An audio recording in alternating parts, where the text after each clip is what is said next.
Pareho halik ba?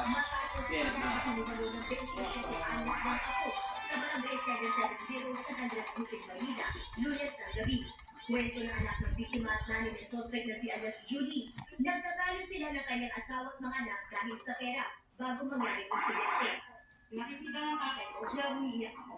Tapos itong gabi ito, si tatay, nakainom na, nalasing na si tatay. Pag ng tatay ko, pinagmumura asawa ko. Mumura, inaaway. Narinig ng bagong gising ng anak ang pagmumura ng kanyang lolo sa ama. Sa galit, pumalag ang apo at pinagsapak umano ang kanyang lolo. Minarinig na ng anak kong bagong gising, na pinumura ang tatay, lumabas.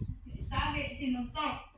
Pero alam po, tinula. Nung narinig ko doon na sinumpok daw yun, tapos na natumba,